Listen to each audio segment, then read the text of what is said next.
चलिए बढ़ते हैं आगे। विधानसभा के बजट सत्र का आज दूसरा दिन है। सदन में आज किसान कर्ज माफी पर बहस होगी। सदन के सदस्य किसानों की कर्ज माफी की स्थिति पर बहस करेंगे। विधानसभा में प्रश्नकाल और शून्यकाल होंगे। 29 जून से 7 जुलाई तक कार्यवाही स्थगित रहेगी। 8 जुलाई से दोबारा सदन की कार्यवाही शुरू होगी। 10 जुलाई को बजट सीएम गहलोत पेश करेंगे। प्रश्नकाल के साथ सदन की कार्यवाही शुरू होगी। तारांकित और अतारांकित में कुल 22 प्रश्नों की सूची है। कृषि, खान सहकारिता, परिवहन, अल्पसंख्यक मामलात, महिला एवं बाल विकास, वन, युवा एवं खेल विभाग से संबंधित सवाल होंगे। सदन की मेज पर अधिसूचनाएं रखी जाएंगी। ऊर्जा विभाग की 8 अधिसूचनाएं रखी जाएंगी पटल पर। मंत्री बीडी कल्ला सदन की पटल पर रखेंगे। और चलिए सीधा रुख करते हैं सहयोगी गोवर्धन का, जो इस वक्त हमारे साथ जुड़ रहे हैं। गोवर्धन, क्या जानकारी है?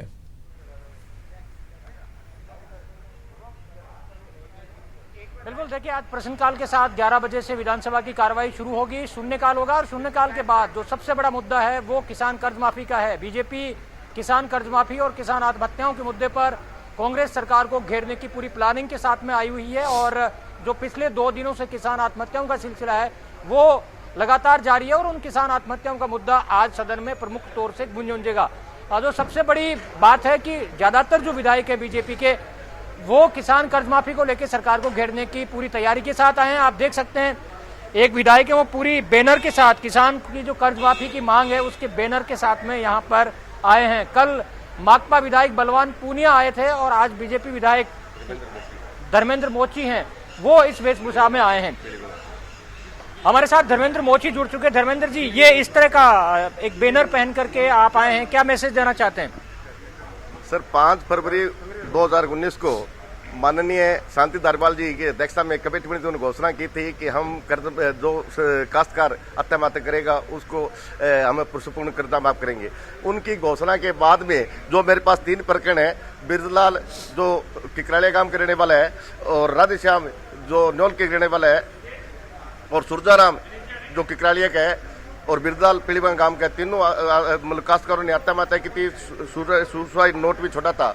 परंतु सबसे दुख बात यह है कि सुरजाराम ने तो करेक्टर प्रेक्चर हनुमानगढ़ के अंदर आत्महत्या सरेआम की थी, परंतु सरकार ने उसकी तरफ कोई ध्यान दिया और जाकर के पोस्टमार्टम करके उसकी अंत्येष्टि कर दी।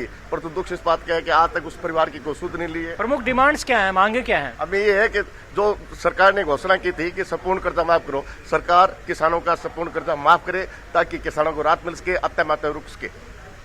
तो ये बीजेपी विधायक धर्मेंद्र मोची हैं जो बैनर नारे लिखा हुआ बैनर पहन करके यहाँ पर आए हैं। आप देख सकते हैं पूरा जो किसान कर्ज माफी की मांग करते हुए इन्होंने बैनर पहन रखा है, उस पर नारे लिखे हुए हैं। उस बैनर को इन्होंने अपनी वेशभूषा बनाए हुए हैं। ये आज जो किसान कर्ज माफी और किसान आत्महत्या का जो मुद्दा है वो बीजेपी और विपक्ष के जो विधायक हैं वो प्रमुख तौर से यहाँ पर उठाने वाले हैं। एक विशेष चर्चा किसान कर्ज माफी को लेकर रखी गई है। हालांकि सरकार की ओर से भी किसान कर्ज माफी को लेकर के जो तर्क दिए जा रहे हैं वो ये हैं कि 50,000 तक का कर्जा उन्होंने माफ किया है। ये दावा सहकारिता मंत्री ने भी किया और जो 2 लाख तक के कर्ज हैं जो वाणिज्यिक बैंकों के हैं उनके लिए सरकार का ये तर्क है कि नेगोशिएशन बैंकों के साथ में चल रहा है।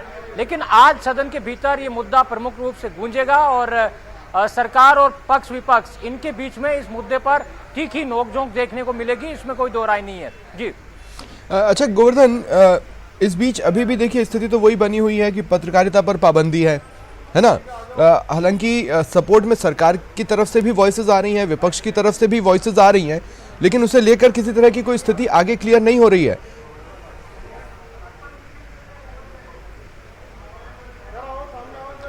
बिल्कुल, देखिए ये बहुत ही आश्चर्यजनक चीज है कि जो विधानसभा में मंत्री और विपक्ष के नेता हैं उन तक मीडिया की एक्सेस को विधानसभा अध्यक्ष के जरिए रोका गया और जब इस पूरे मामले पर जब चर्चा होती है तो तर्क ये दिया जाता है कि पत्रकारों की कमेटी ने ही इसको सुझाया था।